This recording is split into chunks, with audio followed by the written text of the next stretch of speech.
भारतीय प्लेयर्स के बल्ले चेक करवाए जाए, इनके बल्ले चेक कराएं। राजापक्षा ने बात की थी। अब तो ये लोगों को भी अंदाजा हो गया और बाकायदा तौर पे जो साबिक खिलाड़ी और कमेंटेटर से वो इस पर आवाजें लगा रहे हैं और बहुत सारी सोर्सेज के थ्रू भी ये बातें आ रही कि यार इनके बैट चेक करो, बड़े ही अनयूजुअल तरीके से वो खेलते हैं और हर बल्ला बल्ला रखते ही उनके बाउंड्री के बाहर शॉट्स चले जाते हैं।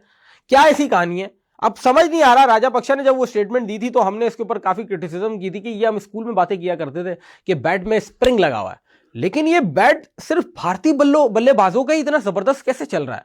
यहां तो उन्होंने अपनी क्रिकेट बहुत आगे कर दी है, या तो उन्होंने अपनी क्रिकेट को बहुत ज्यादा टेम्पर कर दिया जैसे वो पिच को टेम्पर कर रहे थे। हैरानी की कुछ बात है, अब समझ नहीं आ रहा कि चल क्या रहा है। पहले राजापक्षा ने आवाज उठाई, अब साबिक खिलाड़ी और साबिक कमेंटेटर से बात कर रहे हैं कि यार जिस तरीके से अगर आप संजू सैमसन की पूरी इनिंग उठा के देखें, संजू सैमसन की क्रिकेट में ज्यादा फर्क नहीं आया, बिल्कुल वैसे ही खेल रहे हैं जो लास्ट 10 साल पहले या 5 साल पहले वो खेला करते थे। लेकिन यह कि उन्होंने अपना तर्ज खेल थोड़ा सा तब्दील किया। इतने भी संजू सैमसन क्या कहेंगे, विव रिचर्ड नहीं हो गए कि पैर रख भी रहे हैं और पैर रखे बगैर भी मार रहे हैं। ये संजू सैमसन है। ईशान किशन, वो अभिषेक शर्मा जो जिसके बल्ले पे बॉल नहीं आ रहा था, वो जिस तरीके से बल्ला रख रहा है सीधा बाउंड्री के बाहर और लंबे लंबे कदावर छक्के मार रहे हैं।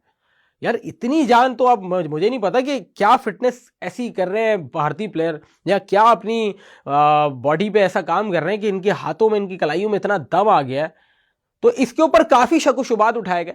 साबिक खिलाड़ी ये कह रहे हैं कि यार इनके बैट चेक कराओ। आईसीसी रूल ऑफ लॉ होता है 2.1, 2.2, 2.3 बैट के जो वेट होते हैं, 2.2 से नीचे आप नहीं जा सकते।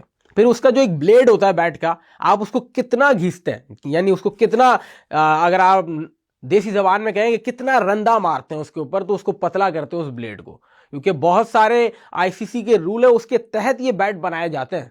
लेकिन चूंकि भारत के ऊपर आईसीसी के कोई रूल लागू नहीं होते, भारत के ऊपर आईसीसी के कोई भी रूल अप्लाई नहीं हो रहे। हमने देखा है कि जब पिच वाली बात की गई तो उस पर भी किसी ने आवाज नहीं उठाई।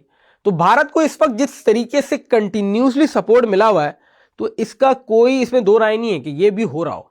लेकिन मैं अभी भी इस स्टेटमेंट के हक में नहीं हूं, मैं अभी भी इसकी चीज में हक में नहीं हूं, क्योंकि हम ये बातें बचपन में किया करते थे। मुझे नहीं पता कि साबिक कमेंटेटर्स और खिलाड़ी ये बात क्यों कर रहे हैं कि इनके बल्ले चेक कराए जाए, इनके बल्लों को चेक करें कि इनके बल्लों में ऐसा क्या है।